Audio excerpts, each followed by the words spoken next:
Okay.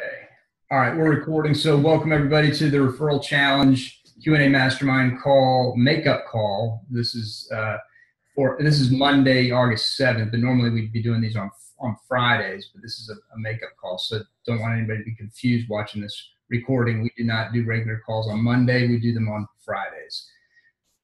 With that said, the only updates I have is I don't have a whole lot of light in here right now. I've just got an overhead. I'm going to get this thing a little bit better lit up going forward. Regarding the referral challenge, a lot of good stuff going on with Smart Start, local by referral. Keith and the rest of you are still waiting. It's still waiting, and but we're coming. It's coming.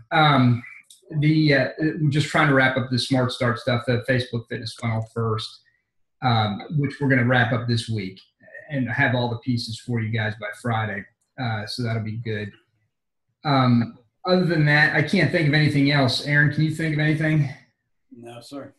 All right, cool. Well, then let's just dig into this thing. For those of you who haven't been on before, the format that we do, there's no real hard and fast agenda for these calls. We do these calls to support you guys and provide, an outlet for you to ask questions, get help and support. Let us know how you're doing with your progress in the referral challenge. Ask any questions that you have regarding the referral challenge, or frankly, anything related to business, because we'll discuss any topic you guys want to discuss. And this is it is a mastermind as well. And so it won't just be me and Aaron. It'll be, your peers on here as well who have input for you. Will gladly give that. So I want you to feel comfortable talking about anything you want to talk about, asking questions about anything. But of course, we'd like to emphasize the referral challenge and address those issues and questions as well. So the way we do this, the format is we just sort of go around the room. I'll hit you up, and then you just give us an update on how you're doing with the referral challenge, and if you have any questions or issues, and just give us, or any questions at all, ask away, and we'll do our best to answer them, and again, get input from others as well. So with that said, Adrian, why don't you start us off? Give us an update, let us know how you're doing, and any questions you have.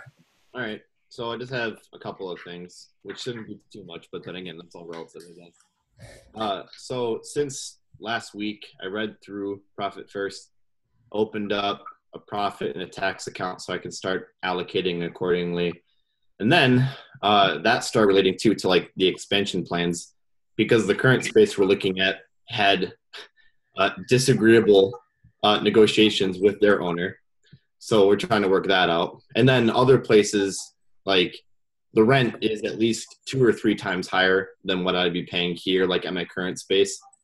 So it's like, all right, I just got done reading a book about financial management. So that's really kind of taken like not a hit, but more patience than I have, because I'm not really patient. So it's a good exercise for me. Otherwise, I just have to deal with concerns about sessions filling up with people from others, and I guess kind of become more of a gatekeeper to who becomes a member, I guess, because we're nearing capacity. So it's an awkward position to be in, because I don't want to send people anywhere else. I want to help them, but so I'm trying to navigate that.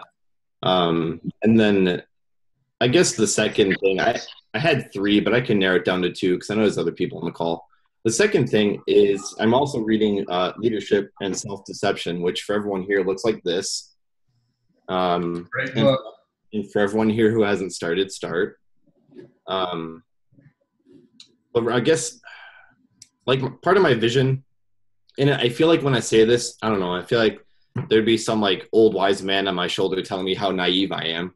But, like, I want, like, a team that's fiercely loyal and committed. And I realize that I have a hard time stepping out of the box. Like, I do, and I know for a fact I get this from my dad. Like, I tend to see people as objects, especially when I'm working with them. It's like, they are a means to an end. And my personal end has always been like helping people and achieving financial freedom. So for me, it's like, I know I'm in my sweet spot toward that.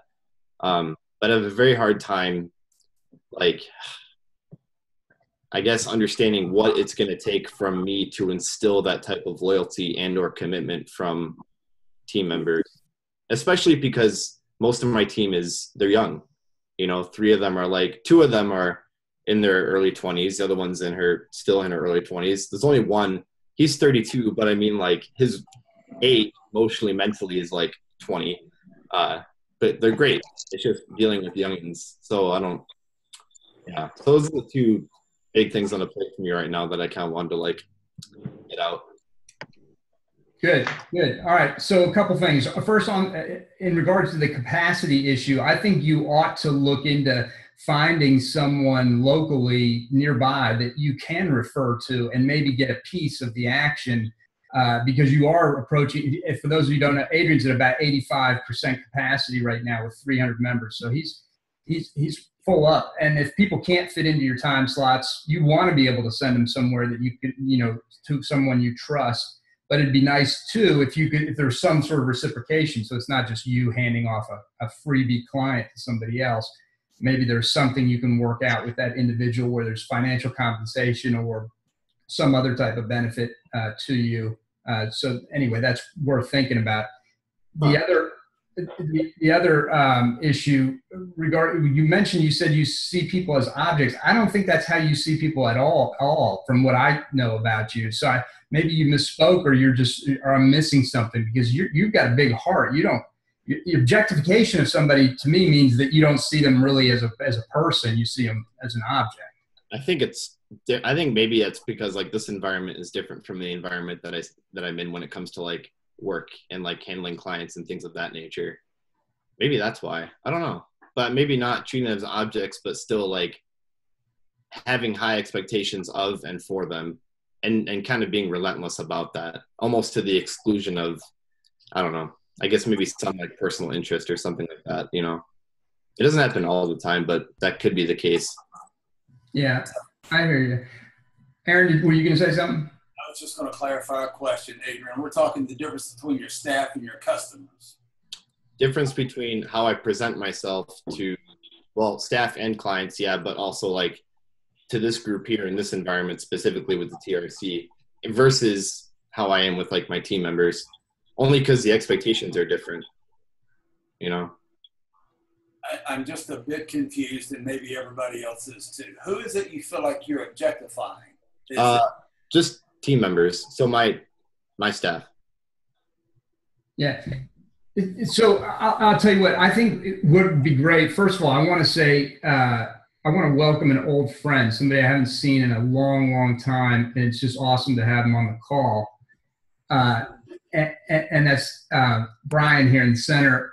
Brian, hey man, it's great to see you. Brian and I were in a mastermind with Phil Kaplan over a decade ago. And Brian is one of the most accomplished fitness business owners in the space. Been doing this for a long, long time. So I would love to get your input on that, and also Aaron Lindauer's and anybody else who wants to comment regarding Adrian's question about developing staff and keeping them loyal. Any tips or input you've got, Brian, on that?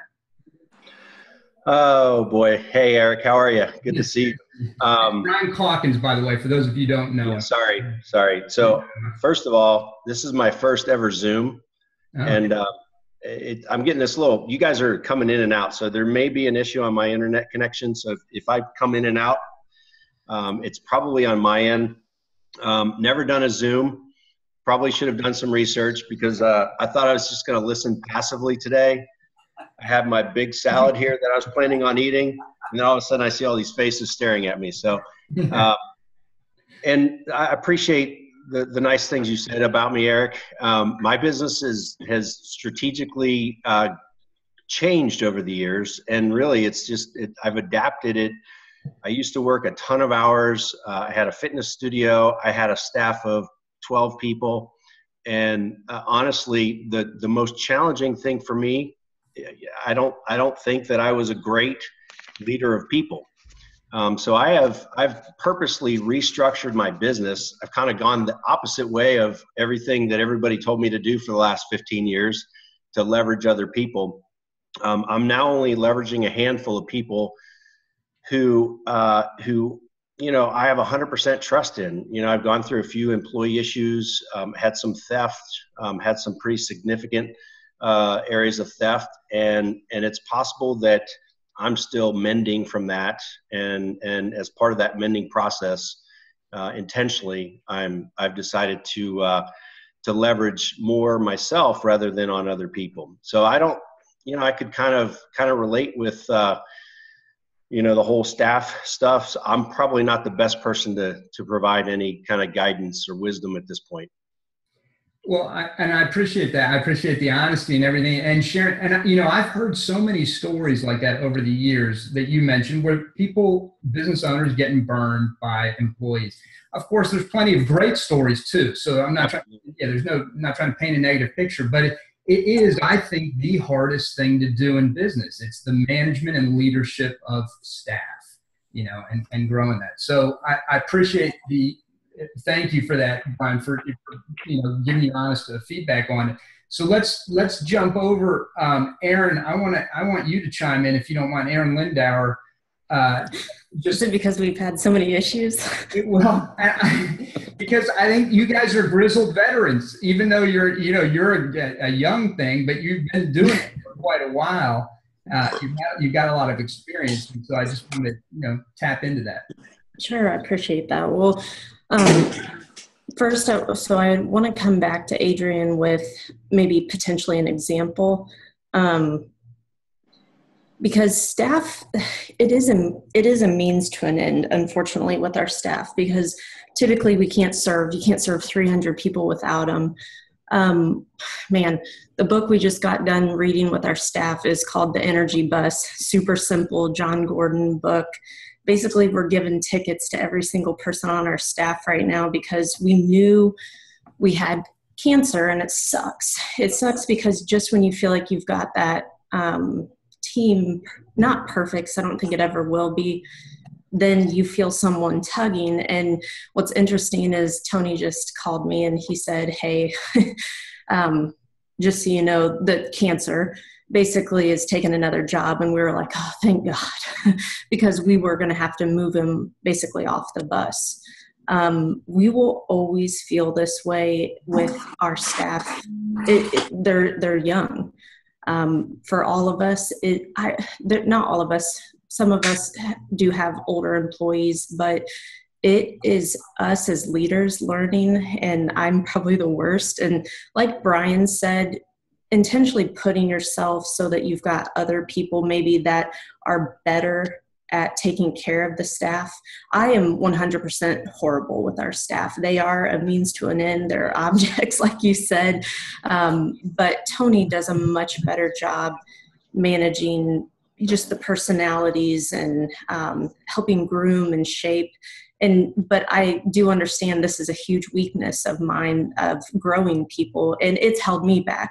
I can't hold an administrative assistant to save my life, which sucks, but that's kind of part of it. But I think more than anything, I'd love to maybe have Adrian give us an example of where you feel like they're an object, and then maybe we can kind of troubleshoot that scenario, because I don't think there's a wrong, right.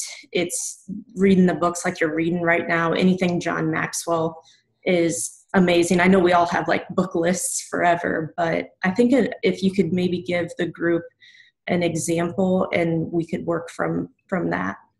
Maybe it's like, maybe not so much treating them like objects, but having really high expectations of them. Yes. And I think I got that for a fact from my dad, because that was the work ethic he instilled in my brother and I, is like, don't bitch and moan, just, like, that's how you get into it.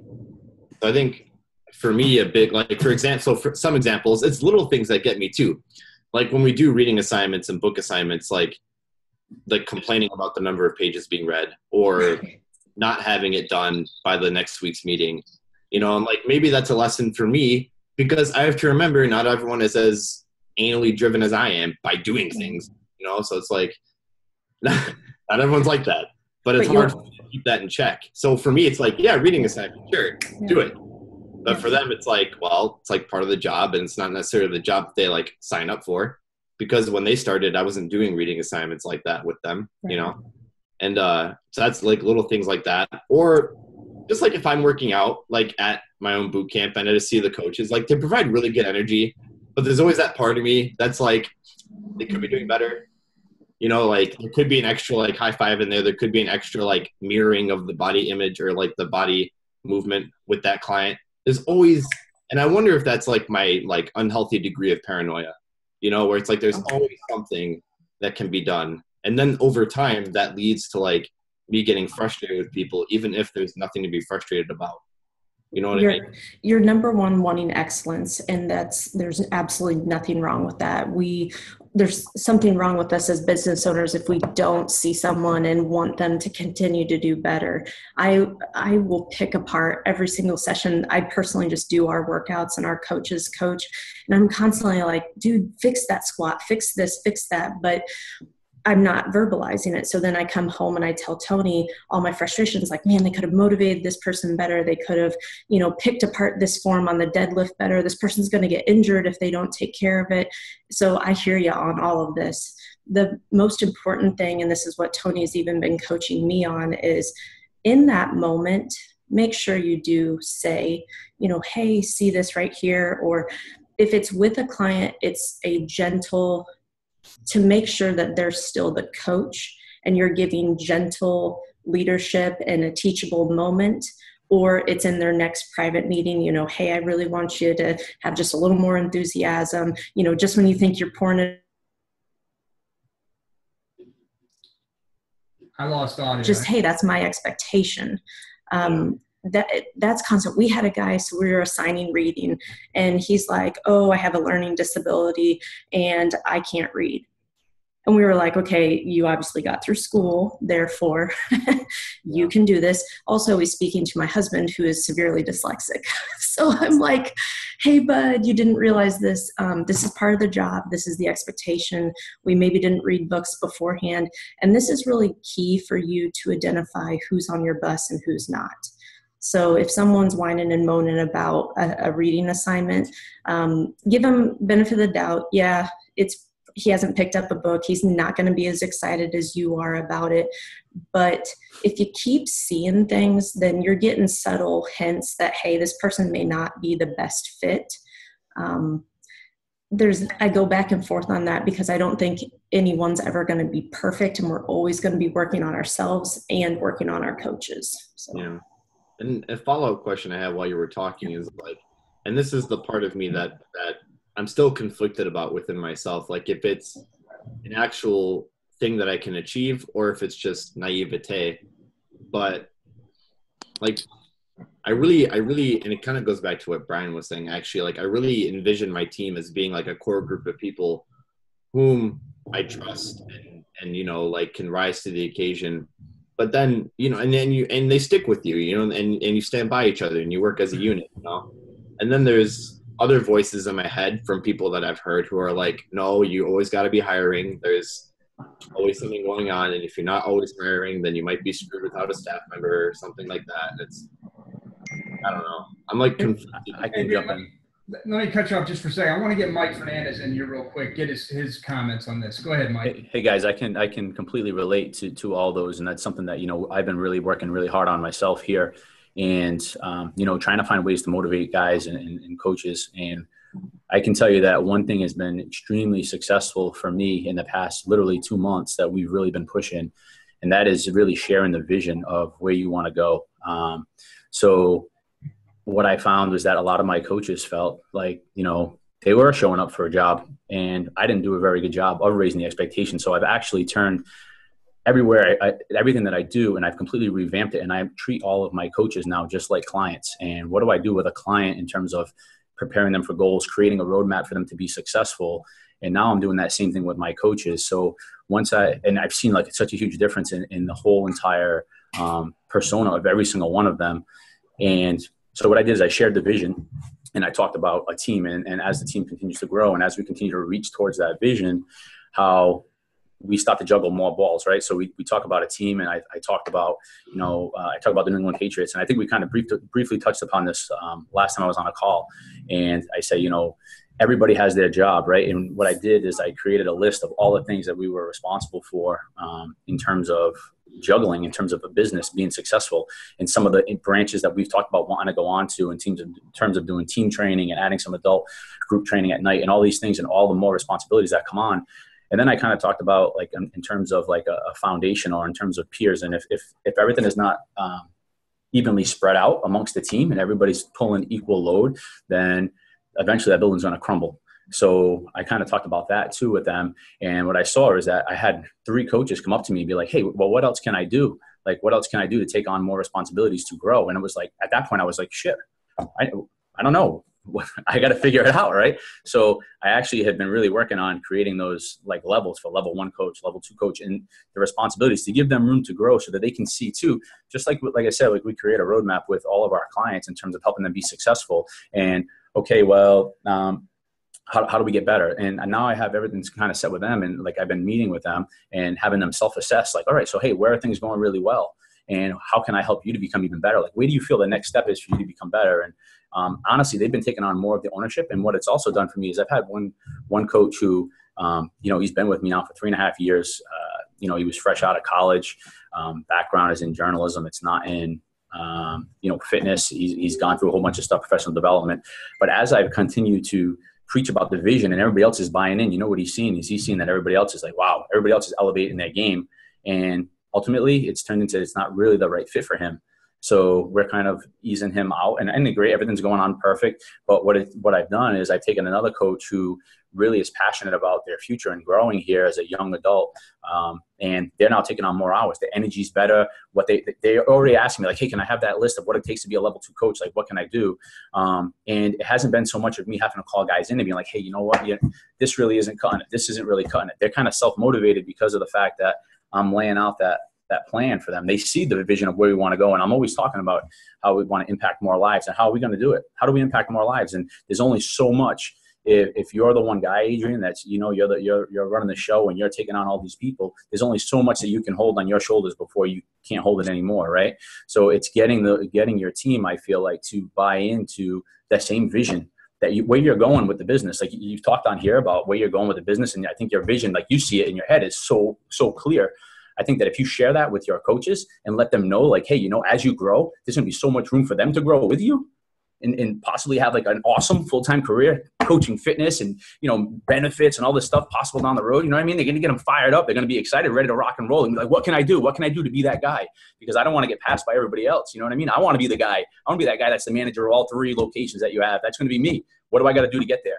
And so when you do those self-assessments, if reading is not a requirement to be a basic level coach, then, hey, you need to participate in 90% of the team meetings or whatever it is. You need to read X, Y, and Z. That's a requirement. So now when you self-assess and they come in like, hey, can I get more money? Hey, I want to have that job. I want that promotion. Hey, well, have you done X, Y, and Z?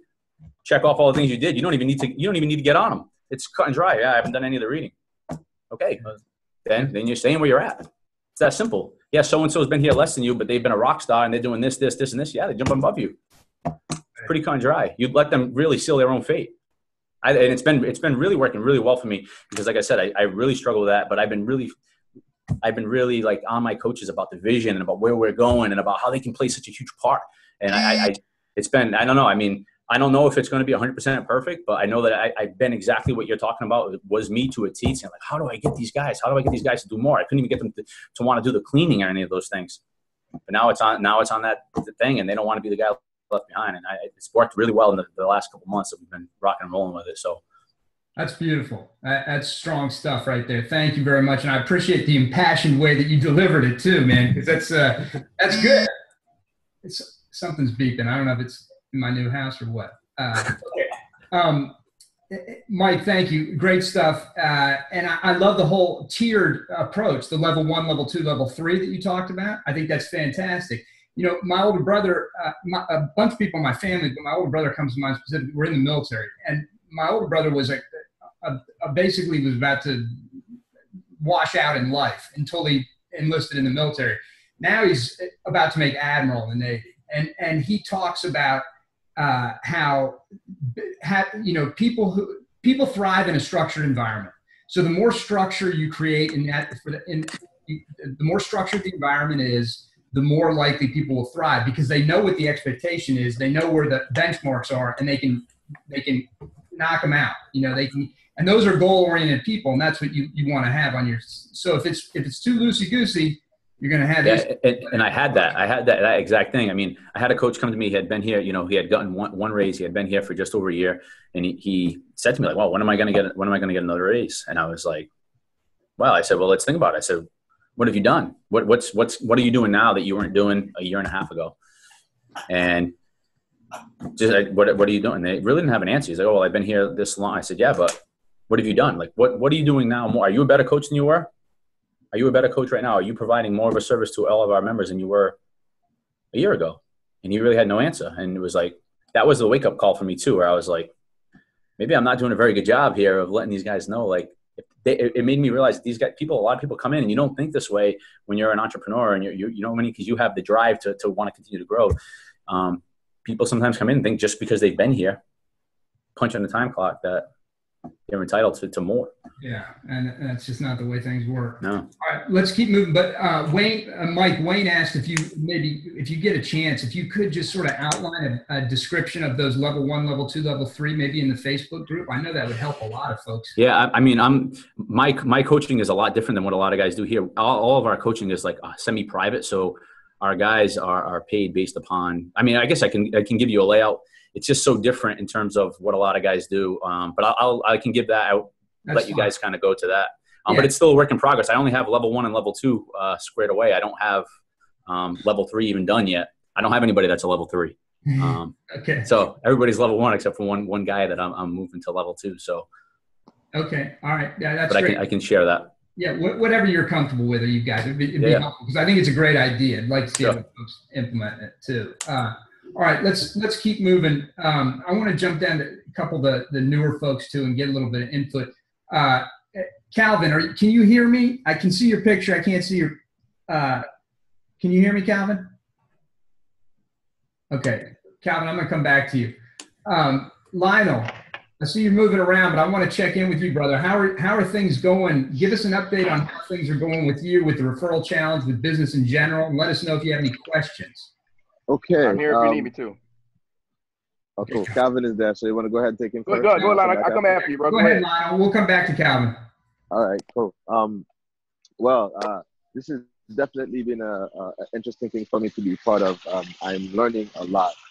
There's a lot of the things that I'm trying to implement right now with my business. I'm kind of in an interesting situation. I have a studio that's actually attached to a CrossFit gym, so it's like a part of another gym at the same time.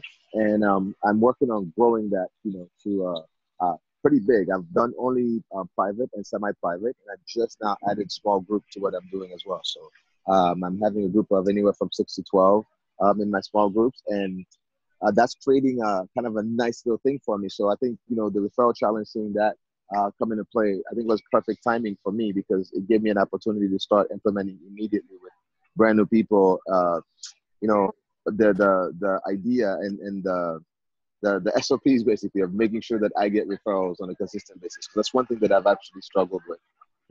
I've had people want to give me referrals, but they keep texting to people and messing it up, and I never get a chance to actually see those people walk in the doors. And I think what's being put in place now, that's actually changing that. What I've been able to do so far is I've actually gone down trying to find like a list of the charities locally. It's been ridiculous. So I've gone out and found, smaller ones. I mean, like literally small ones on my own. And there's a couple of them that I really like what they do and what they stand for. And I've made that kind of like the choice that my clients have as far as picking up. And so far, we're kind of like at 50-50 with basically both of the charities that I picked. So I'm going to just choose one and just kind of roll with it, because I thought somebody else had the same issue, and I was reading in the Facebook group, what you guys recommended for that. So I'm just going to go ahead and pick one and start with that. But I've just started implementing the Facebook check-in part. I've been having issues, and I don't know if anybody can help me with this. With my page wouldn't verify for whatever reason, even though I had everything correctly. So I literally had to redo another page, to kind of get the same name and everything else with the Facebook check-in. And I'm trying to merge them now, and they won't let me do that either. So I'm not exactly sure what to do or how to go to make that work. But I've started implementing that as a way to give to charities, and people are responding extremely well to that. So I'm just, man, just interested in just making sure that I'm doing all the right things. I think what you guys are doing is fantastic. The information is just like, holy crap. And yeah, it's really easy to get bogged down with all the other stuff. And I'm really trying to just stay focused on this because I don't want to get caught up like everybody else has been on always trying to do like big, heavy Facebook marketing and whatever to try to drive people in. I would much rather have it done the way that, you guys are talking and demonstrating. So I'm just happy to be here, man. Trying to learn as much as I can and implement as much as I can, as fast as I can, and still being successful.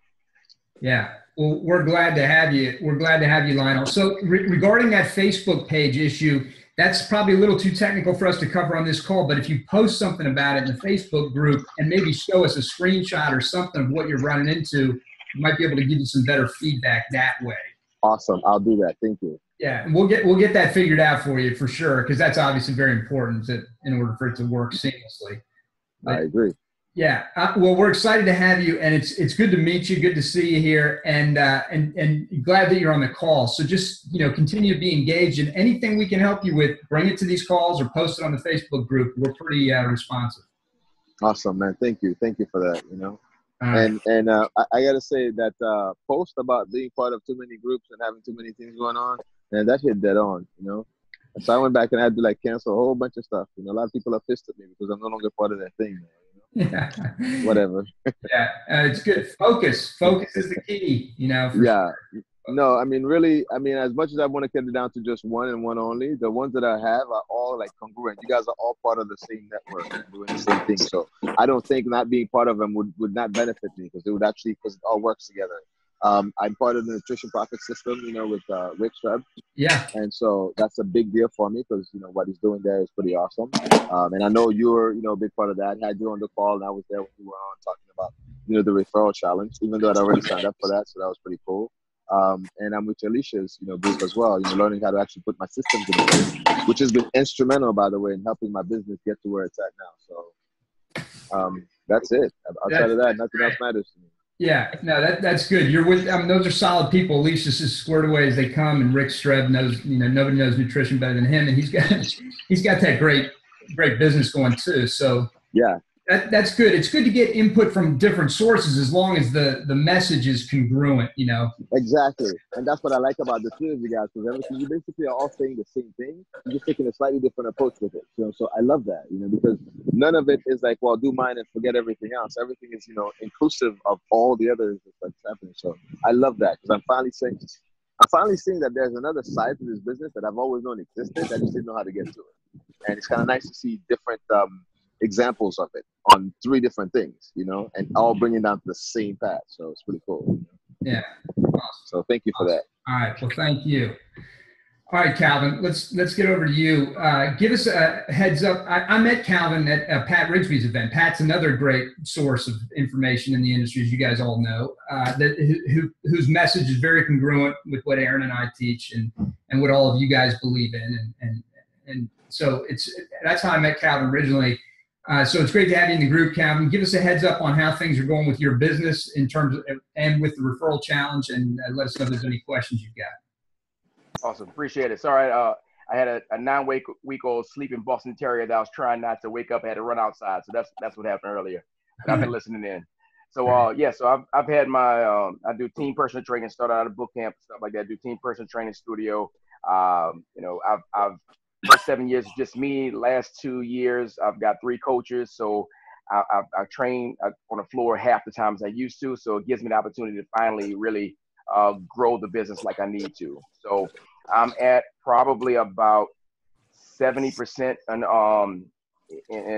no, not 70, it's went down, probably about 67% as far as occupancy. I can hold up to 20 individuals in each one of my classes. I got 7 of them going throughout the day.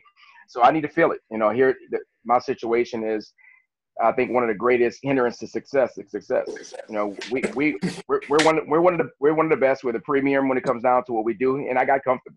I really do. And just think that people are going to come instead of me going out and really being aggressive about really owning the market in a small area. So, to really want to take it to the next level. And I really haven't run any kind of referral programs in quite some time. So this is right on time for me. One of the things is kind of rebranding the community and really getting ourselves out there in the community. But one of the things I have a question about too, Eric, is we discussed before I have Sweat Angels right now. And so my community is used to making the check-ins and used to putting the things into it.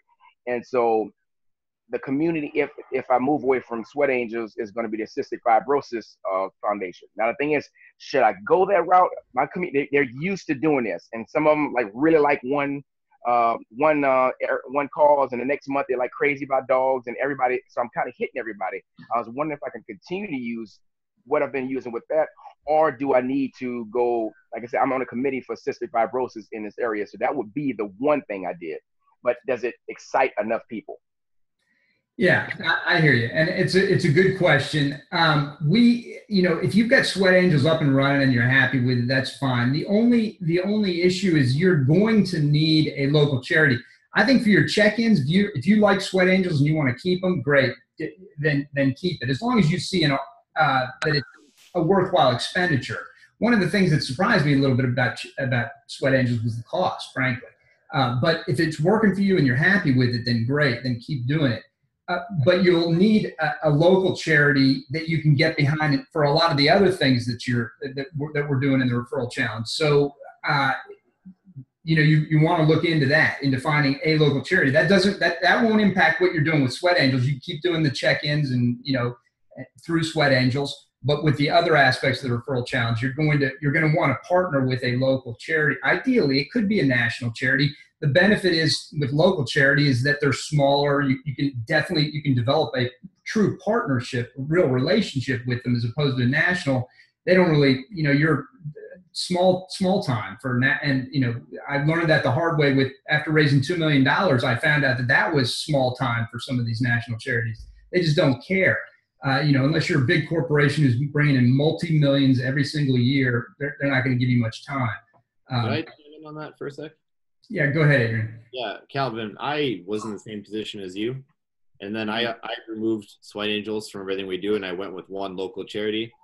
And do it. And I say that strongly because it's a lot more powerful. Because when you make, as you'll learn in the referral challenge, when you make those live donations, when you take that picture, when you show people that your and their efforts are going to something that's like tangible and they can see it, it's actually a lot more powerful. And your members get behind it a lot more strongly. So that's what happened with us. And a lot of our members actually came up to me personally and said, hey, I'm really glad that we switched, because as much as I love supporting puppies, I didn't see the puppies, but I can see the kids. Right. Because for us, we partner with the Child Life Program, which is a hospital program that helps kids to get the care they need. And that's local to us. So if there's something that's local to you and you're already part of it, then the main thing, man, is that you got to set up a way for like donations to be like, there's pictures involved so people can see you making that. Get a big old freaking thermometer in your space to show people your progress. Get a lot going around it. But I would 100% undo Sweat Angels and focus on one, and just because then you can redirect everybody's efforts toward it. Does that make sense? Makes a lot of sense. And I know cystic fibrosis seems like a big deal as far as national and whatnot, but we have a local chapter. I'm in a small community. There are 19 people with cystic fibrosis. Yeah. And today I actually have a family with both of their daughters that are starting at my gym today. There you go. So we're talking about, as far as the reason to do it, it's perfect for them because we're in a community. We do the local walk deal. I've been a sponsor for them last year for the first year. And I personally lost a friend to cystic fibrosis. So I have the perfect message and reason why to go that route. And I just want to make sure, obviously we have these young teenage girls that's going to start coming in, and, they're going to be poster children for this, the whole way through. And so I think that's a perfect segue right now. It's starting today. I met with their family last week. So I think this would be a good segue to go into it. But just like you said, how do you capture it to make sure that it is just a local mindset for this county versus the national cystic fibrosis kind of deal? You tell them, you take pictures in front of the building, you show them where they are, you show your members who you're supporting, and take pictures with people who are representing. Make calls. Call Sweat Angels, undo that service. Call the person at the organization who you're supporting, which hopefully and call them and say, hey, I want to use my business here, and enter the name. to support you guys in an ongoing way. Like, for example, we do it through ongoing referrals and check-ins. We do specific events, and then just get them tied up and take a picture with the person who represents them or whatever, and post that in the Facebook group or send an email and tell them, hey, guys, I know we were doing Sweat Angels, which was national, but now we're focusing our efforts locally. This is who we're supporting. This is how you can help. And we're going to keep doing this ongoing. Like, my members know that from now, indefinitely, we're supporting that one charity that we're helping. And you just got to continue to communicate that in any way possible. Like, for example, we do a theme of the week on our whiteboard. So after our sessions, we do a hands in, all the clients come in, and we talk about the theme of the week. This week's theme of the week happens to be community, who we support, how people can help, just as a reminder, things like that. Does that make sense? That makes a lot of sense. We have a theme of the month that we work on. So that. Yeah, that's beautiful. That's great feedback, Adrian. Thank you very much. And Calvin, thank you. You'd mentioned the two girls that have cystic fibrosis that are coming to work with you. There's your local story right there. Plus your affinity, as you mentioned, you have a connection because you lost a friend to it.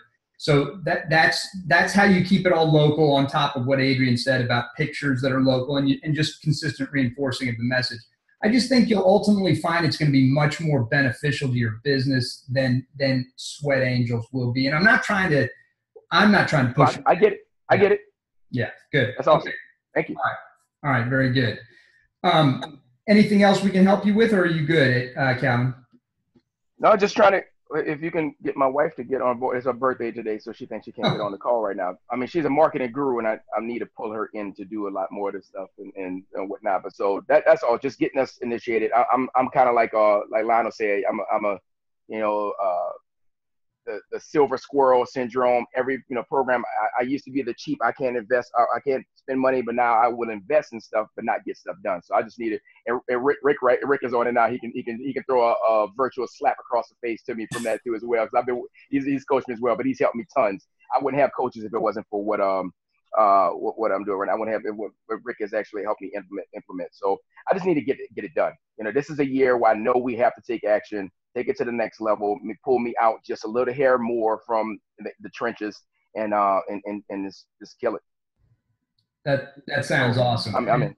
Yeah, and we'd love to get your wife on the calls. Please wish her a happy birthday from all of us. And next time around, have her join us on the calls, because more marketing minds is always a good thing.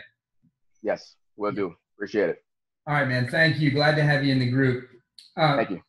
Marissa, I want to jump to you because it's good to see you on the call, and I also know that you're dealing with a charity-related, or you've got a charity-related story, but also anything else that you want to talk about. Just give us a heads up on how things are going and any questions you've got. Yeah, it's good to be back. I haven't been able to make calls for a while, mostly because of this little guy, but happy to be on here today. And every time it happens with Camellia too. Like, he has to have himself heard whenever I'm on one of these calls. Yeah. But we recently just finally found the charity that makes the most sense for us. I couldn't have dreamed up a better partnership as far as what we do. So my husband and I work with, we train youth athletes and we're like a performance specialist, where it's not necessarily strength and conditioning or skill work, but it's the integration of all of it through teaching mindset and life skills. Mainly with hockey players is where we're at right now. So we're a little different. We're completely online. We don't have brick and mortar. We get clients from all over the place. But we decided, and that's why I think I held off on the charity part for a while. Like, I was trying to, in my mind, figure out how am I going to make a charity make sense when we've got clients literally all over the world. Like, how are we going to do this? And then we just decided to do, if it felt right to us, it's going to feel right to those that are a part of what we're doing. So our charity is called the Ed Snyder Youth Hockey Foundation. They are helping inner city kids. We're outside Philadelphia, so they help inner city Philadelphia kids that don't have the money, don't have the home life. They set them up so that they can play hockey and want to keep them going so that they can get, not necessarily through hockey, but the whole point is education for these kids, keeping them in high school and not having them drop out, getting them, to higher education as much as possible. And so it's hockey, but it's a big life skills component. So it really lines up so nicely with what we're doing. And we've known a couple of the guys there for forever. I mean, the one guy who used to be the vice president coached my husband when he was like 6. So we've, finally we're like, we've always wanted to do something with them. We asked, they were so excited. I posted in the Facebook page a little while ago. I forget because I'm so much in groups like this where we're all good-hearted people. We're all genuine, and like we only did it because we want to find a way to give back. And I think everyone else is approaching people that way, and that it was going to be really hard to do, but they were so grateful and thankful to just have someone that wasn't asking them really for anything, because we didn't go in saying, well, I need to be on your website and I need to be on this. We kind of just said, we have some really creative ideas that we'd like to instill in our business, and we'd like to help you through that. And they were just blown away because they're just used to, they're tied to the NHL team here. They're tied to the Flyers. So they're used to getting just slammed all the time with people wanting them for stuff. So the fact that we kind of had a different approach of just wanting to help them is awesome. I had a call with their marketing person today, and they want to help us more than I'm asking help from them. So it's great. But one of the things I want to make sure, in addition to, as we're smaller in scale financially right now, at least, it's just me and my husband, that so our check-ins, we don't have a gym with like hundreds of people coming in. It's smaller. But if there's any ideas on things we can do even more to help them outside of just writing a check every month for check-ins, and anything else that anyone has suggestions that they've worked well with a local charity outside of just the financial obligation. Well, I think there's a lot of ways that you can structure things. The check-ins is just one of them, but you could, I mean, really, like if you look at the fundamentals of the referral rewards program and the referral challenges, that if someone refers to you, you have the option, or you can present it this way, that person who refers to you, you can gift that person, let's say, a free session or something, or you could gift the value of that session, let's say it's $50 or whatever, to the charity instead. So there are a lot of creative ways that you can make donations to the charity without coming necessarily out of pocket, because you'd be rewarding the referrer anyway. And so that's just one of many. I'm kind of drawing a blank on some others. I know there's a lot of other ways. Anybody else got any thoughts on that? Events. If you can do joint events, like at their facility or your facility, that's a lot of fun. Like the charity I work with, they have a 5K coming up. We're getting a group together and making a group donation, just as an example. But events are good. Yeah. Sorry, Marissa. Thanks, Adrian, for saying that, because it just came to mind. Marissa, look on the Facebook groups. Just search Fred Zoller's name, and you'll see he just made a post a couple days ago where he uploaded his fundraising blueprint document, which we're going to incorporate now into the referral challenge. But if you want to get it immediately, Fred does a ton of these things where he has like lift-a-thons and stuff. Now with you guys, I know it's structured. You're going to have to look at structuring it differently, but it will stimulate a lot of ideas if you read through this document that he posted. Yeah, one of the ideas we talked about was doing, so a lot of the universities, like the university I went to, they have a big dance marathon where they dance for 24 hours.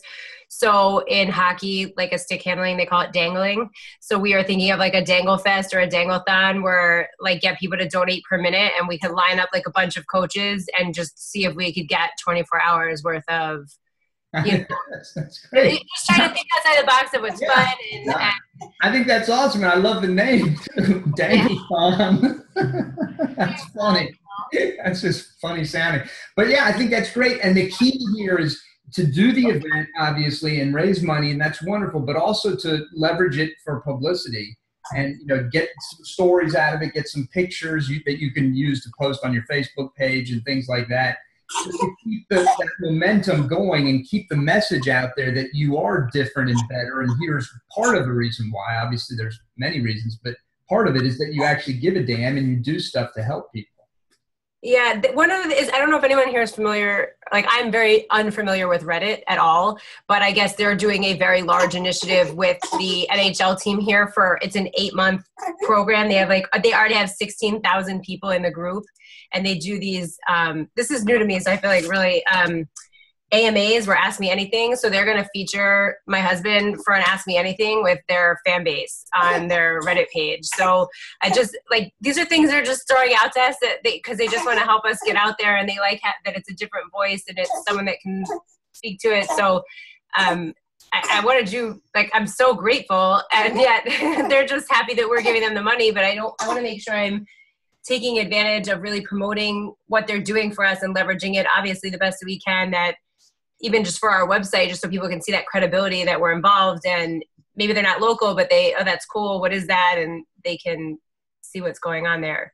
Oh yeah. Yeah. No, I think that's great. I think you guys need to have a singular, maybe it's your homepage, but usually that's not the best place. Yeah. Is that mine? So while he's unfreezing over there, it reminds me of when I created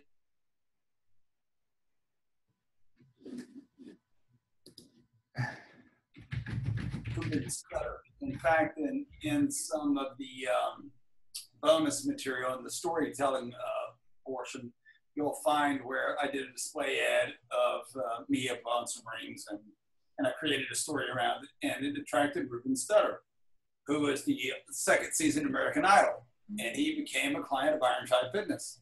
Well, that led to the Ruben Studdard Iron Tribe Fitness Co-op Festival. Oh. Right? So maybe you can create an annual co-op festival with this charity and have just this annual fundraising event where everybody in the community comes together to raise funds. Yeah, love it. Yeah, I think there's so many opportunities and possibilities. It's really just a matter of being creative and brainstorming, putting a bunch of them down, and then you and Vinny just, trying to noodle through it. And I bounce them all off the charity too and get their feedback, because the thing that they have is they have a ton of experience doing this kind of thing, or working with other people who are doing. So they've got a lot of ideas and can give you some good feedback and direction, I think. Awesome. Well, thank you. That's all I got today. All right. Well, that's great. Well, I'm excited for you. That's awesome. And that Reddit thing, that could blow up. Those Reddit folks, they're nutso, enthusiastic. So yeah, that should be interesting. Yeah, for sure. Awesome. Well, I'm glad you're here. All right. Let me jump over to see Keith. Let's get to you, brother. Let us know how you're doing and any questions that you have. Can't hear you, Keith.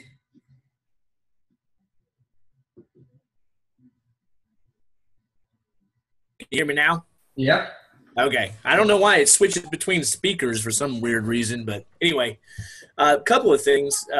One, just a quick update business-wise. Since May till now, I've increased my gross revenue by over $2,000. So that's over the summer. I feel pretty good about that, So that is good. $2,000 per month or $2,000 total over the period? $2,000 per month. My monthly gross revenue is up over $2,000 per month. Sweet. Congratulations, man. That's awesome. Yeah. And I do credit you guys for a lot of that. I mean, because a lot of it's coming from referrals. So, which is something, we've put a much harder focus on now since me being part of this group. So listen, Keith, along those lines, we'll just go ahead and take all the credit. All right. Just I'll send you guys a royalty check here any day now. No. Just your thanks. Just what you just said is thanks enough. We really appreciate it, because we're going to take that, what you just said, and we're going to put it all over the internet. There you go. You have my permission. So. Thank you.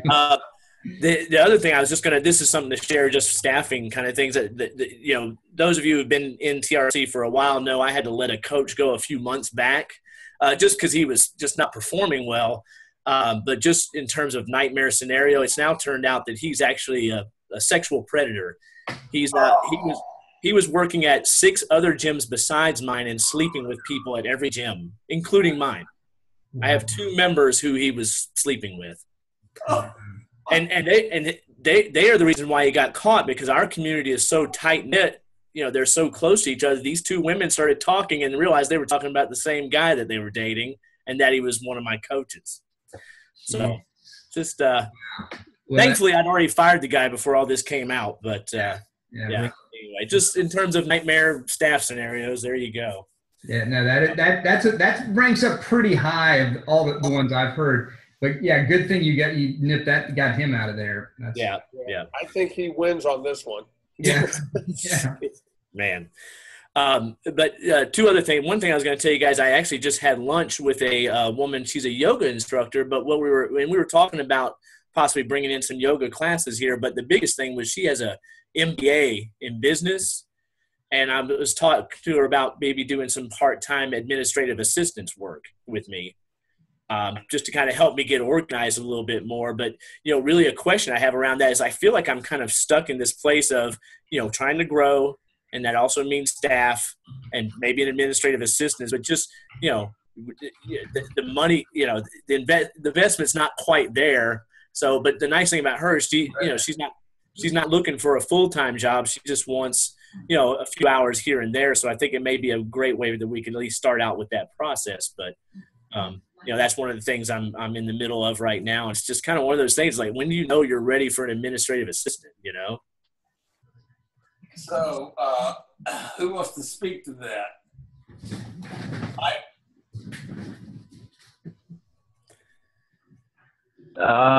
Yeah, so. Go ahead, Mike. Oh, I'm sorry. I didn't know. Aaron, did you call me? I thought you said Mike. I did. I said, Mike, go ahead. In other words, go ahead and answer Keith's question about when do you hire an administrative assistant? I don't know. It's a great question. It's a really great question. It's something that, again, I struggle with a lot. And, I talked with Eric a lot about this product that I'm working on right now that I created really for our admin. And it was, I honestly feel that the number one issue, the number one problem I had when I first started was that the first thing I did was brought on another coach and not an admin. And what I found myself doing was all the stuff that I didn't really want to do. And I stopped coaching and was doing all the admin work. So, and I was like, man, this kind of sucks. This isn't really why so that's something that I've worked on. The biggest issue I have with it is, actually we're doing really well with it now because things are pretty streamlined. I don't have a full-time admin. We have a part-time, which is limited part-time. It's roughly, an hour, 1 to 2 hours a day per week. So we're looking at roughly 5 to 10 hours a week that we do our admin works for the most part. So I am still doing some stuff from an admin standpoint, but it's when especially with the referral challenge, because of all the other things that we're trying to implement, it's where we're starting to use the admin more and more and more to try and do those things like sending of the letters and that kind of stuff is really hard. Billing, all of those like customer follow-ups, that becomes, as you get more members, became really difficult and hard to do. So you needed to have it. But the issue I had when I first got an admin was that my systems weren't in order, and I had all the things that I knew to do, all the things that I knew, like, oh, this is what has to happen, this is what has to happen. I kind of took it for granted and expected them to know it. And so I had people that were coming in here and just not really knowing what to do, and it was taking so much time to train them. Where now with what I've done, it's pretty streamlined. They can get rock and rolling really in the first day and be able to start doing things. But it is, when you find like you're getting overwhelmed, I think from my standpoint, an admin is the first person you want to look to hire as opposed to another coach. That's me personally, though. Yeah. Mike, can you just take a quick second and describe so everybody can hear the system that you developed, that you showed me? Because frankly, if you guys don't have a really awesome administrative training and development system, Mike's going to bring his to market pretty soon. And just listen to just explain kind of what it is, Mike. Yeah. So, I mean, the product kind of came up because of the need that I had. And it was, like I just said, I had people getting lost in the shuffle. And when I brought in an admin to work, they really didn't know where to stop. There were so many things that they needed, so many things you need to have them do, from basic answering phone calls to sending emails to responding to emails to entering memberships to following up with leads to getting people through the door that called in and all these things. So what happened is I started creating all the systems, but they were all over the place, and it was hard for them to find, hard for them to follow a complete system. So now I have everything in one place where literally it takes them from the first step. First time they sit down at the computer, it takes them step by step through everything they have to do, and it's all in one spot. So from phone call scripts to email scripts to entering step-by-step contracts to selling products to contact logs in terms of with managers and coaches in terms of what's going on. Everything that they possibly could have to do in terms of updating stuff on Facebook, in terms of sending out email newsletters, everything to a T. Like they can just walk through. They just have to click on it. They can walk through step by step. Everything is done for them. So they really have one home base that they come to, and everything is there. So we actually recently started our another admin that we brought on, and it literally took a day and a half maybe, which again, a day is like an hour to 2 hours of sitting down. And she was rocking and rolling, good to go. I mean, she's killing it now, like doing everything that we need to do, everything. And I mean, there's tons of checklists that are involved in there too. So they know like, okay, well, this is what's happening. Let me click on this. And here's the checklist. I make sure I do everything to a T perfectly. Here's the script. I can answer all these questions that this person has. Here's a video on how to do this. I mean, everything in terms of, it's been awesome. And we continue to add to it to this day. I mean, and it's like I said, instead of going through months of trying to train people and a certain scenario doesn't happen and all of a sudden they see it and it's like, okay, well, how does that happen? And even me as the business owner is like, oh man, I know I created something for that. Like, where is it? Where do I do? Everything's there. So if something comes out of the blue for our new admin who hasn't seen it in the past like month and a half, 2 months, well, guess what? It's right there. So you can just follow, okay, this is how I do it. Changing schedules, changing class schedules, adding times, holiday events, anything. So you can do all those things. And I don't have to worry about it because it's literally there to a T. I mean, even from the end of the night, what do you do when you first start? What do you do before you leave? Everything is done there. It's beautiful. I've seen the inside of it, and it's fantastic. And the way Mike has it set up is in Google Docs, so you can just things that are hyperlinked. So if they're going through like an SOP, like how to onboard a new client or something, and it says, well, they need to complete this form, and you just has a hyperlink that clicks right to the form. So then the admin can go right to the form, print the form out or whatever, and so it's all very everything is in one spot, so it's so organized for you, and it literally is from like the first, and it's pretty laid out in terms of when they start their shift, like all the way through. It kind of like it goes from the start of the shift. What do you have to log into? This.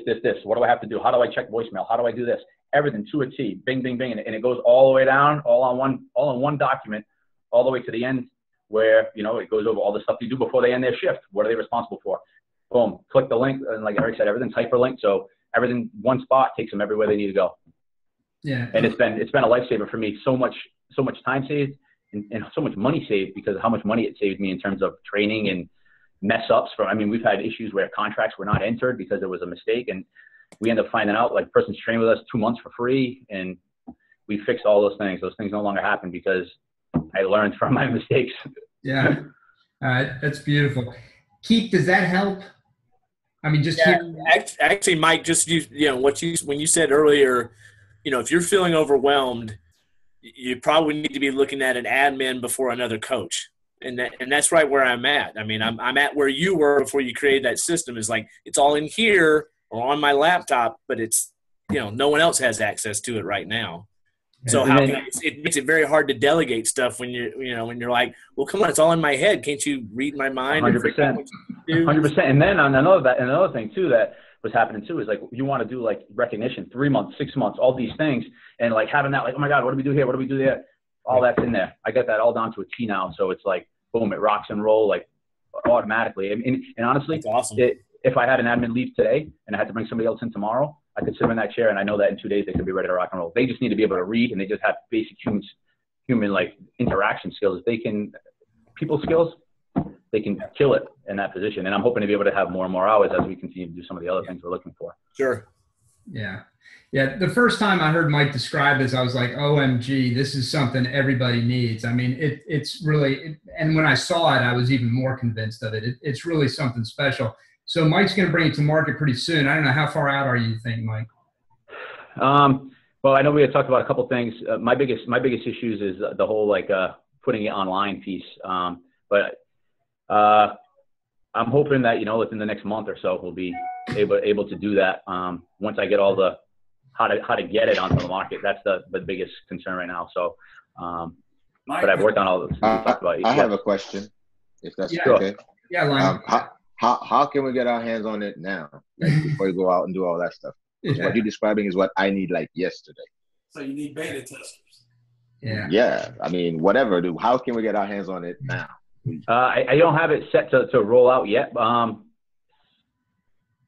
me think about how I could do that. Let me think of how I could get that to you guys in terms of maybe get a couple of guys test it.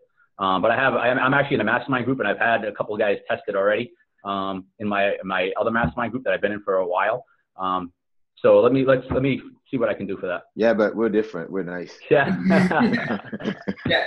Well, just the best you can, Mike. But we understand there's always logistics involved and stuff. Absolutely.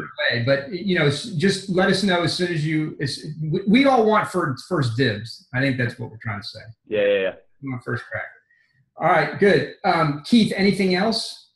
Well, the last thing I was going to let you guys know is because the last time I was on the call, you guys were all over me about my website that hasn't launched out yet.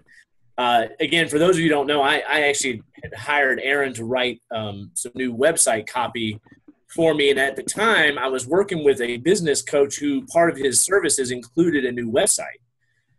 So I was like, this is great. I'm getting a new website. I've got Aaron to write the copy for it. And it's all, this superhero theme, which is something we're going to be putting into our brand coming up. Anyway, long story short, the website's not happening just yet. There's been a delay on that. So I just sat here and I was like, you know what? I have a website. It's a WordPress site. I can update it. So I've already taken most of 90% of what Aaron wrote and I've updated my website with it. And, now I've got to work on some superhero imagery and things like that. But I can tell you, I put it up, did most of it on maybe last Wednesday. Thursday, I get an email from a woman. I was just going to read this real quick. She says, I'm writing to you today as a broken, lost woman. Inside me is a warrior. She wants to rise up and break through. She wants to manifest all that's inside her and change the world around her for the better. I have tried in vain to release her. I need your help to reclaim my life and emerge a warrior. You can't tell me she wrote it. I have a slight opinion that the copy on my website caused her to write that. Just better be using that somewhere in your copy. That's exactly. I mean, that's a story you can turn around, and that'll be compelling sales copy. And it's a good thing you started putting that website together because I warned you I was going to take it if you did. I know. Yeah. That is beautiful, and I agree. What Rick said is right. You got to leverage that, and what would be even better is if you get this woman in and she starts as a client, and maybe you get her, on video and all that stuff. But this is a testament to what Aaron talks about all the time, and that's emotion rules. It's the emotional context of what he wrote, and he can elaborate more on this better than I can. But it's that hits people. It's so powerful. It's not like, hey, you can lose some weight. It's, hey, you can become a warrior, or find the warrior within you kind of thing. Right. Yeah, I emailed her back and, I congratulate her on being so courageous to reach out and all that. But I ended by saying, make no mistake, you are on a journey, but I believe it can and will be the journey of a hero. Awesome. Yeah, that's fantastic, man. Congratulations. I mean, that's great. And it's the first of many. I think so. Yeah. So, all right. That's all I had, guys. I'm going to say something about that I'm not quite sure how this will come off, but I probably would have reached out and offered her to train her for free for a while just because I know what that story is going to do for my business. If I was in your shoes, because there's a huge story there, and yet you're going to be helping her, which is a good thing. But let's face it, there's also a huge story there that you could take advantage of. And you can use her email to you and the fact that it compelled you to help her, and that becomes a story in the local newspaper, on the local TV or radio. That you can leverage that so many ways, Keith. Yeah. Yeah. Great idea. But you know what? Even right now, I agree with what Rick just said, but even right now, even if she never becomes a client, you could put out a press release right now. When your homepage is done or close to done, you could put something out and just say, shocking new website causes emotional furor or something like that. Just some compelling headline that, and you can just quote some of what she says, obviously anonymously and everything, but you can use that as a story, and you could be like, hey, I had no idea it would connect on such a deep level. You can start leveraging it right away, I guess is what we're trying to get. Yeah, I love it. Great ideas. Awesome. Yeah. Awesome. Well, that's fantastic. Thanks for sharing that, Keith. Yep. All right, Aaron, I want to get back to you because we didn't get a chance to ask you how things are going on your end. We appreciate the input you gave earlier with Adrian's issue, but let us know how things are going on your end and any questions or anything we can help you with. Awesome. Thanks. Let's see here. We are finally raising our rates. It's probably been about 6 years, which is our own head trash. So I just thought I'd put that out there. And then I finally have 2 emails going per week like blog post type emails, but keeping them straight in the email, still posting them to our website. My goal with that is starting to do more offers per month. So just talking to our list more, and I'm trying to grow our list by 500 more contacts by the end of the year. So just want to keep communicating to it. Just a lot of good motivational stuff right now, nothing too fancy. But needless to say, writing 2 emails to go out each week obviously takes work and time. Finally got one of our gals, Valerie, on our team. And Keith, I know I posted this in the chat box, but we have struggled to have an admin, at least a full-time admin, and keeping them just going and doing things and self-driven type of thing. They had projects, but keeping them going had always been an issue, and not having to micromanage them, to be honest. We just never have had a true go-getter on our team. But the cool thing is we found Valerie on our team, and she said, hey, I want more responsibilities. This came after Tony and I finally just sat down, reworked our vision, mission statement, the transformation way, like why we exist. And this is after being in business 10 years. Things are different. Things are different from day one when we open these doors. And so we've just needed to alter and change. And it just takes a second to really get that vision down on paper again. But when we shared that, you saw 3 of them on our team get excited. And so that was nice to see that. And, she's come into my office and, hey, I want to help. How can I help you? And the cool thing is she's helping me now get the Facebook check-ins and things like that implemented, because I've been looking at all this referral challenge stuff and struggle with the implementation piece. The reason, and not an excuse, but we've finally figured out our schedule. Tony works Monday, Wednesday, Friday. I'm with our little guy Monday, Wednesday, Friday. Tuesday and Thursday, Tony actually stays home with our son, and I work on Tuesdays and Thursdays. And for us, that's working. It just took us a year of his life to figure out our schedule, because we both still want to work and be active in our business. And I had to prune. I've been doing a lot of work on myself and was burning every end possible, being in BNI, and I was serving on a board for NABO, and I'm sure nobody here has extended themselves too thin, but I was doing everything and anything to network, get out there, and I was scared to stop because I was scared about not getting leads. But then when you looked back over a couple years even of the data, yes, we definitely got clients from the networking. It wasn't a waste of time, but right now it's not the most important use of our time. So that's probably the biggest lessons that I've learned, and hopefully now can be a little more active on these calls. But I'm not sure if I have questions. Well, I've got 2 for you. Okay. Yeah.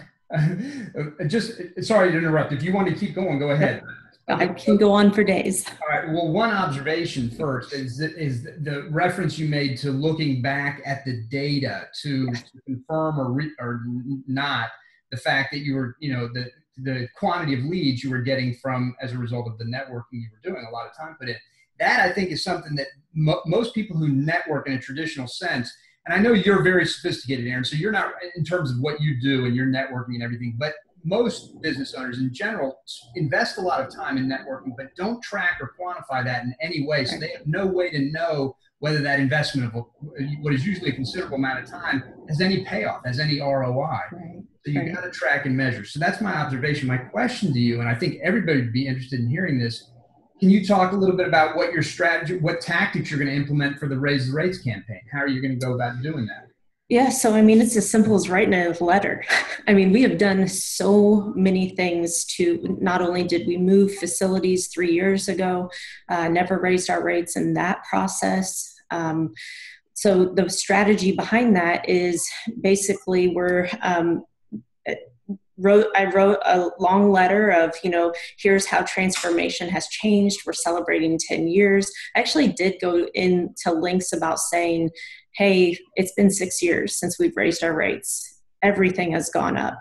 Also, I put down the supporting reasons why, I mean, yes, we need to keep competitive pay, the equipment that we've added, the equipment that we're planning on adding, some of the aesthetics to the gym. Even though we moved in this facility 3 years, we couldn't make it everything we wanted.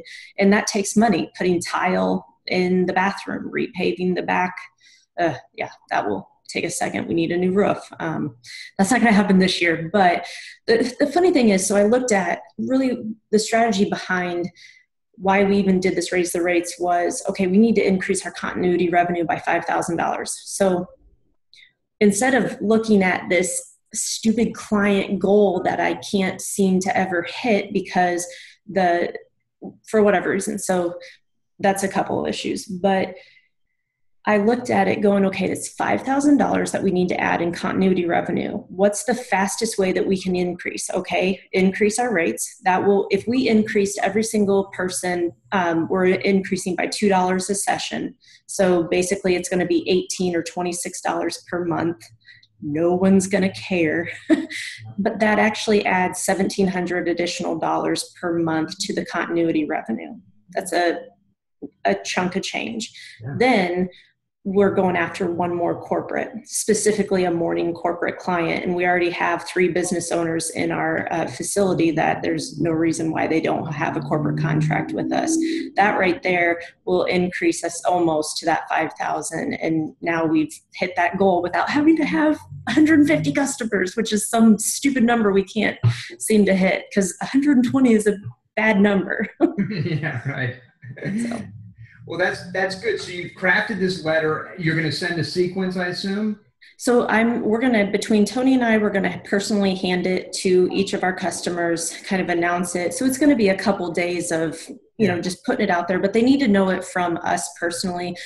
We may potentially email, but I just kind of want to hand the letter to them. Yeah. We thought about putting it in the mail, but I think one more layer. If we don't catch them in the gym, we'll certainly mail it to them. But I feel giving it to them as the business owner, and the fact that we haven't done it in 6 years, then I want to get on an every year rhythm that, hey, every year we're doing this, and we're not doing any special deal either. Basically, it's, hey, if you want to go ahead and lock in this price, you can lock it in for another 6 months. Or you can pay in full for a 5% discount. I'm not encouraging that because I don't want to get a month where we have all these pay in fulls, because we personally like to have monthly reoccurring revenue. So those were kind of the hooks, because we got ourselves in a little bit of trouble. It's been a long time ago, where basically we made it too good not to pay in full. And all of our customers have the discretionary income, so they just paid in full, and then all of a sudden you had to manage all that money, which is fine, but you can get yourself in trouble, is what I'm saying. You can, and yeah, I've heard lots of stories about that, but yeah, okay, good. And I like the fact that you're going to be handing them out in person. I think that's nice to have that type of personal touch. It's going to take a little more effort, but yeah. Yeah. What's the target date? When are you going to initiate it, and what's the target date? When will this go into effect? So I told Tony and our staff, so they all hold me accountable, but it has to be done by the end of August. So I have the letter written. I want to read it a couple more times, have Tony read it, and then it's just a matter of printing it and giving it to everybody. So awesome. Very good. And I said it on here so y'all can ask me. Yeah, that's great. All right, very good. Well, thank you for sharing that. I appreciate it. I know there's a lot of folks get very, very nervous about raising the rates. Understandably, I understand the psychology of it, but then once you get through it, you realize, hey, the earth didn't crumble and things are better now than they were before. You're like, why didn't I do this sooner? Right. Yeah. All right, good. Okay. Any comments from anybody on that? Any questions, comments? No. Okay. Aaron, anything else going on that you want to talk about? You good? Good. Okay. Well, it's good to have you on the call. It's good to see you. Thank you. All right, Mr. Streb, it's great to see you, brother. Let us know how you're doing. I made it towards the end, but I made it. Everything's going good with the things implemented on the referral challenge. The last 3 months now, I think we've been right at, just from our Facebook check-ins, writing checks for close to $500 each month. Wow. So that's doing really good. We got people really behind that. And like I said, just telling them that they get to spend my money makes them happy. Yeah. Yeah. So, so that's really well. I mean, I can't complain, about that. Everything's been going really good. I mean, obviously I got all the other things that we know I've got working on, and I was out of town for a week. So, but that was very productive too. Got a lot of work done there. Excellent. Going to be doing some work with John Spencer Ellis now. Excellent. Which is really exciting. Also, going to be digging into Pinterest ads, believe it or not. Pretty deep. Come to find out, there was a girl that spoke about Pinterest ads there at John Spencer Ellis's mastermind last weekend, and got talking to her a little bit more during and after it. And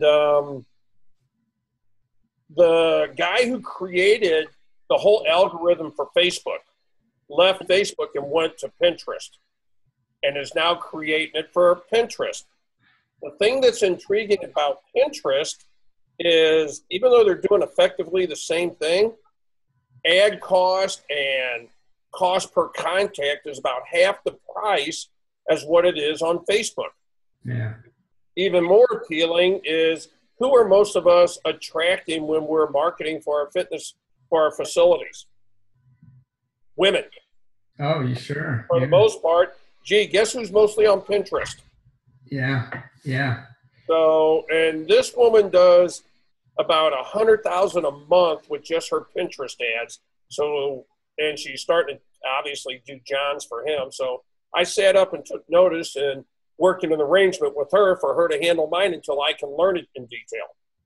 What is she selling? She has courses that she sells online. I see. So a couple comments on that. Number one, I've heard some rumblings about Pinterest, and this is neat to hear. That I didn't know the whole Facebook algorithm story. That's cool. But one of the guys, here's the other thing: nutrition. I know. Do you know who David Fry is, Rick? Yeah. Yeah. I know of him. Don't not personally know him, but know of him.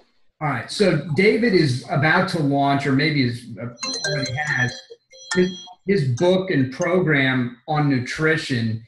And he was looking hard and fast into Pinterest and reached out to me. He and I go way back. And so he reached out to me, asking me about a customer of mine who owns a Pinterest, whatever they're called, page or whatever, that had a URL that he was very interested in. And I said, why Pinterest? And he's like, dude, nutrition on Pinterest is like crushing. And so I think that would be a good lead. It might be great for training clients too. I mean, like you said, it's predominantly women, but I'll bet you for sure the nutrition would kick butt on Pinterest. So that's exciting. Yeah. Well, that's where I'm really taking it with what we're getting ready to do with the nutrition, is to really dial that in. Yeah. I mean, there's things we have to do differently with Pinterest. You can't run them straight to a landing page. But there's ways around it that I'm going to be doing. I'll be running them to a blog that's effectively taking them to the landing page. There's some tricks to it, which I plan on learning. I mean, I'm going to pay the girl pretty good money to learn this stuff. Yeah, good. So, that's exciting. So you've got to drive them to a content page. It can't just be a squeeze page. Yeah. Yes, correctly. Yeah. Well, frankly, I'm hearing these days, and I'm not testing this stuff myself, but what I read, the indication is that folks who are really crushing it with their advertising online now are driving primarily to content-related stuff that squeezes at the bottom of the content, but it's not just a squeeze-only page. Right. I'm sure there's all the offers in the content, correct? Right. Yeah. So that's kind of the way we're going to do it, and I think it could probably double what we're hoping to do. Also learn some things that I'm going to be implementing with the Facebook store, how you can have it right on your pages, not your personal pages, but pages and things like that. Yeah. And kind of learn some little tricks about how to run things directly there, and people can buy your products right off your fan page. Yeah.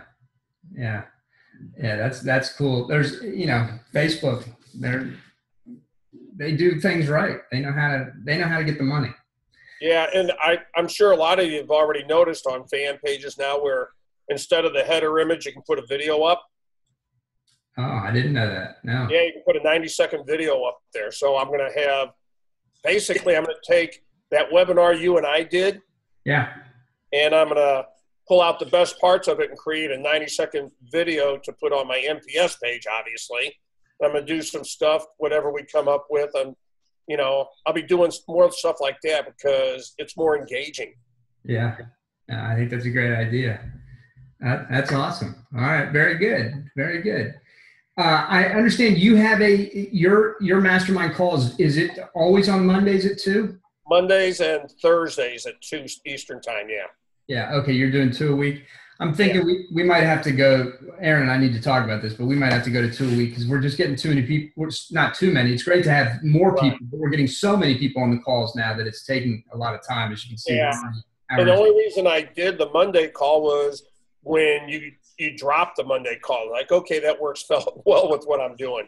Yeah. And there was only there was one person that's in both of our groups. I see Lionel here today, so he was over here. Leon Belo was over on my call because we're trying to dial some things in specific to a challenge coming up for him. So that's why I was there.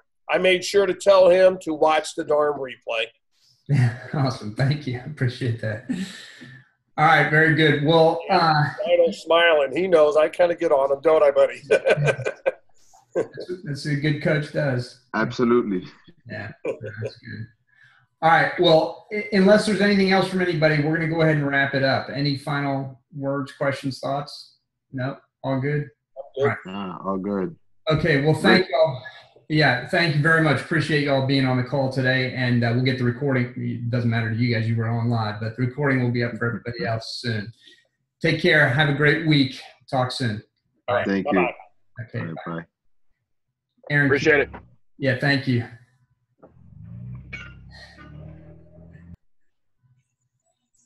Where is it? All right. See you guys later. All right, Rick. See you. Thanks as always. What do you think? Do you think we need to go to 2 a week? You know, I'm wondering if we shouldn't just split it up. And I'm going back and forth, but I thought, you know, it might be an onboarding, you know, like a 2 or 3 week onboarding for the new guys, and then maybe bring them all together. But, you know, then they'd be missing out on, you know, having the Rick Strebs and the Fred Zollers if we isolated only the new guys. So that doesn't work. Yeah. So, you know. Maybe, yeah, I hear you. Maybe it's the format. And I know you and I talked about this last time, and I didn't do it this time, but maybe we just start. I don't know. See, I like to start with one of the older folks because then the new folks don't feel uptight and they also sort of see how the format works. Right. Depending on who you start with, like with Adrian today, that was probably a tactical error on my part because he always has great questions, but it tends to go long with him. So I don't know. Well, even at that though, you're so good at this stuff, man. I mean, you are really, really